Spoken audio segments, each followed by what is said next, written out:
먼저 오늘 본문에 나타나는 여러 관계들 중에서 주목해 볼 두 개의 관계는 자녀들과 부모의 관계입니다. 어린이 주일 하면은 보통 이 어린이들에 대해서 많이 초점을 가지고 관심을 가지고서 교회에서 많은 이야기들을 합니다.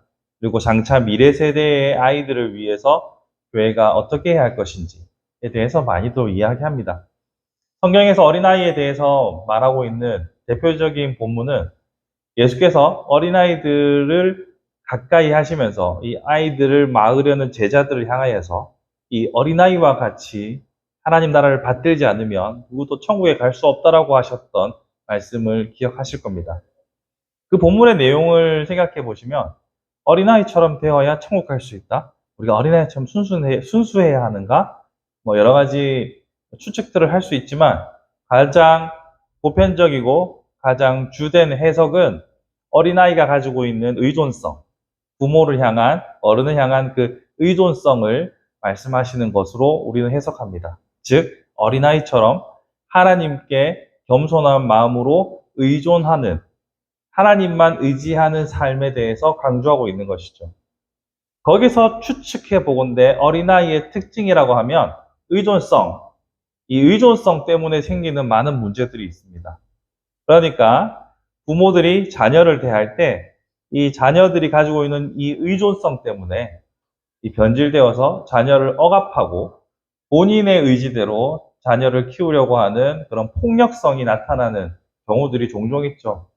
이런 점에 있어서 우리는 또한 주의를 기울여야 한다라고 교회에서 많이 이야기를 합니다. 또 부모와 자식 간에 있어서 부모를 공경하라, 부모에 효도하라라는 성경의 지침들이 참 많은 것을 보게 됩니다. 여러분들이 성경 어플을 보시면 요새 특정한 한 단어, 주제 이런 걸로 검색을 해보시면 해당 구절들이 쫙 나오거든요. 부모에게 공경 딱 치면 많이 나옵니다. 자녀를 어떻게 하라는 사실 오늘 읽었던 본문을 비롯해서 몇 개 안 나와요. 그런데 부모 공경은 엄청 많이 나옵니다. 이것은 왜 그럴까 생각해 보면 결국 안 되는 걸 더 많이 강조하겠죠. 자식을 향한 사랑은 굳이 강조하지 않아도 다들 잘 하지만 물론 폭력성이나 잘못된 부분들, 욕심의 투영이나 여러 가지 잘못된 부분도 있지만 기본적으로 모든 사람의 시선은 아랫세대를 향해 있다는 것은 우리가 부정할 수 없습니다. 그러다 보니 부모에 대해서 소홀해지는 경우들이 많기에 성경은 참 많이도 강조하고 있는 것 같습니다. 그러니까 모두 다 아랫세대를 향하여서 쳐다보고 있으니 윗세대를 향하여서는 소홀해질 수밖에 없다는 것이 동서고금을 막론하고 일반적인 모습이었다라고 생각이 듭니다. 그래서 어떻게 하라, 어떻게 하라 성경은 참으로도 많이 강조하고 있습니다. 그런데요, 이런 단순한 행동 지침으로만 성경을 우리가 받아들이게 보면 한계를 분명히 느낍니다. 성경은 하라는 것과 하지 말라는 것이 어느 정도 우리에게 주어지지만 이것들을 우리가 제대로 할 수 있는가를 생각해 보면 한계 상황을 느낄 수밖에 없습니다. 특별히 우리가 마태복음을 계속해서 보아왔지만 살인하지 말라, 또 이어서 다음 주에 하게 될 간음하지 말라, 이 모든 것을 보면 이미 마음으로 행한 것들이 문제가 되는 이런 예수님의 기준으로 봤을 때 성경이 우리에게 요구하는 바 이 지침들을 온전히 할 수 있을까요? 분명 우리는 한계 상황에 부딪힐 수밖에 없습니다. 우리 모두는 지극히 연약한 존재이기 때문입니다. 그래서 이 말씀에 대해서 근본적으로 다시 한번 고민해 볼 필요가 있습니다. 자, 근본적으로 돌아가서요.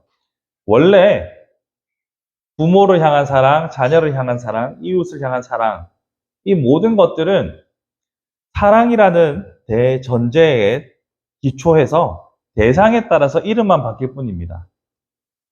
내가 사랑이라는 큰 틀 안에 있을 때 자식을 향한 사랑이든지 그 사람이 대상이 부모가 된다면 효도가 되는 것이고 이웃사랑이 이웃이 된다면 이웃사랑이 되는 것이고 근본적으로는 사랑에서 출발합니다.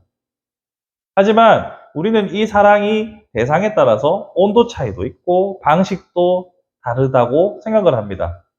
오늘 본문 18절부터는 아내와 남편에 대한 이야기를 하고 있고, 또 20절에는 자녀와 부모, 그리고 21절에는 부모에서 자녀로, 또 22절은 종과 상전으로 여러 가지 관계들을 다양하게 다루고 있지만 근본적인 핵심은 바로 사랑입니다.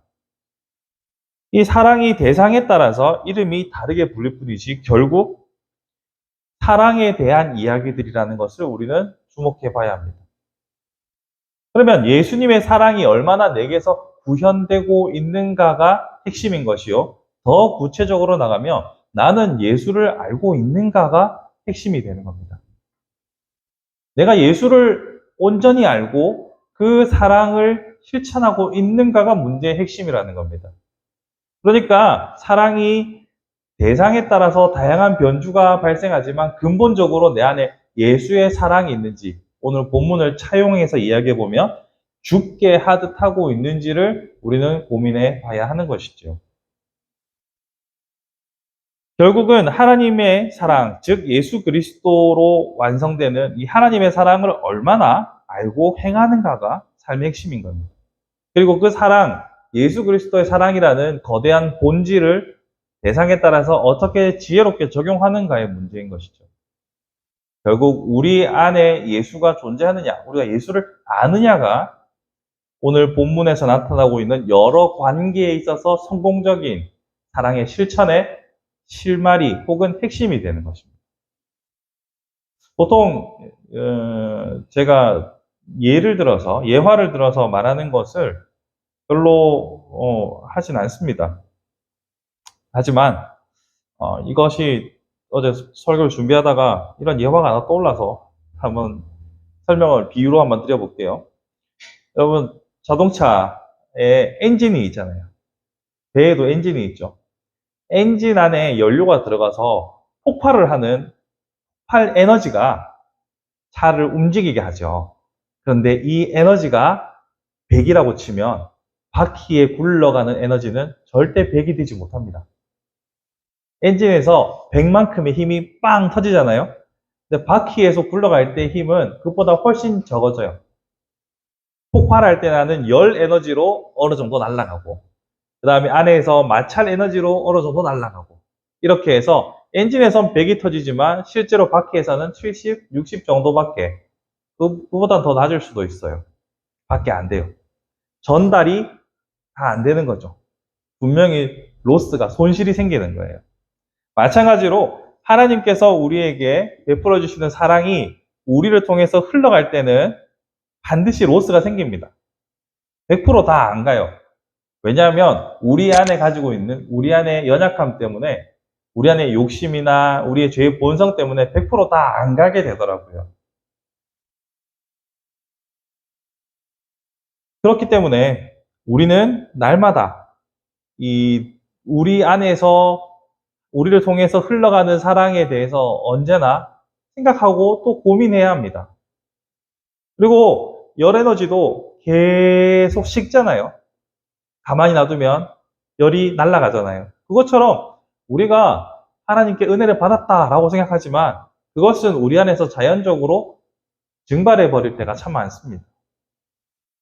그러므로 날마다 성령 하나님을 통하여서 이 사랑을 새롭게 채워지지 않으면, 공급받지 않으면 우리는 결국 오염된 우리의 본성의 방식을 따라서 사랑을 하게 됩니다. 그러니 예수를 알아야 합니다. 예수 그리스도께서 어떻게 사랑하라고 하셨는지, 어떻게 우리를 사랑하셨는지를 알아야 합니다. 예수 그리스도께서 사람을 대하는 방식들을 날마다 체험하고 깨달아야 합니다. 이것을 우리는 다른 말로 성화라고 합니다. 우리는 여전히 육신의 몸을 입고 있어서 부족하지만 점차 성화를 해 나가는데, 이 성화라는 것은 다른 말로 하면 사랑이신 하나님, 자비로우신 하나님을 점점 더 닮아가는 것, 처음 하나님의 형상을 회복해가는 것이라고 할 수 있는데요. 이것은 우리에게서 나오는 것이 아니잖아요. 우리 안에서 이런 가능성들이 열리는 것이 아니지 않습니까? 은혜로 주어지는 것을 통하여 우리가 되어지는 것이지 우리가 그런 것들을 가지고 있는 게 아니잖아요. 그러니 예수를 알아야 합니다. 예수께서 우리에게 보여주신 삶의 모든 기록들 뿐만 아니라 날마다 우리와 호흡하며 기도하는 가운데 체험하게 되는 모든 예수 그리스도를 통해서 우리가 주의 사랑을 입었을 때 다양한 관계에서 변주로 나타나는 모든 관계의 사랑이 온전해질 수 있는 겁니다. 간단하게 우리의 삶에 직접 들어가 봐서 자녀를 향한 사랑도 예수 그리스도의 마음으로 사랑한다면 우리의 방식이 자녀에게 강요될 수는 없죠. 우리는 자녀를 향하여서 엄청나게 많은 푸시를 하면서 평생 살아옵니다. 압박을 하면서. 예수께서 예수님이라면 어떻게 하셨을까라고 고민하면서 자녀를 가르치기보다는 내가 생각하는 것이 옳다라고 자녀들에게 압박할 때도 있죠. 하지만 예수께서 진정 원하시는 것이 무엇인지를 말씀을 통해서 우리가 다시 한번 생각해 볼 때 우리의 위치를 파악해 볼 수 있습니다. GPS처럼 삼각법으로 예수님의 말씀과 나의 현실과 자녀의 마음 상태를 한 번에 다 볼 수 있는 그런 관점을 우리는 길러야 하는 거죠. 근데 그건 내 안에 있는 것이 아니기 때문에 예수 그리스도를 날마다 접하고 만나는 수밖에 없습니다. 예수를 알기 위하여 몸부림치는 수밖에 없습니다. 그렇게 예수를 알아갈 때 부부 사이도 예수님을 중심으로 생각하게 되고 부모님과 나 자신도 예수님을 중심으로 생각할 때 우리는 성경이 요구하는 바 사랑의 사람으로 살아갈 수 있지 않을까 생각해 봅니다. 그러므로 가정의 달을 맞아서 우리와 관계된 가족들, 이웃들의 관계를 깊이 생각하시되 그보다 근본적으로 나는 예수를 아는가? 예수의 사랑을 아는가? 더 근원적으로는 나는 예수를 사랑하는가? 살펴볼 수 있는 5월이 되었으면 좋겠습니다. 말씀을 정리해 볼까요? 우리는 여러 관계들 속에 살아갑니다. 그리고 그 모든 관계들의 핵심은 사랑임을 다시 한번 기억해 봅니다. 그리고 그 진정한 사랑의 핵심은 예수 그리스도임을 또한 기억해 봅니다. 예수를 더 깊이 알고 예수를 닮아가 예수님의 사랑으로 모든 관계들을 온전하게 세워가는, 그래서 이 땅에서 사랑을 이루기를 원하시는 하나님의 명령에 순종할 수 있는 저와 여러분이 되기를 주님의 이름으로 축복합니다.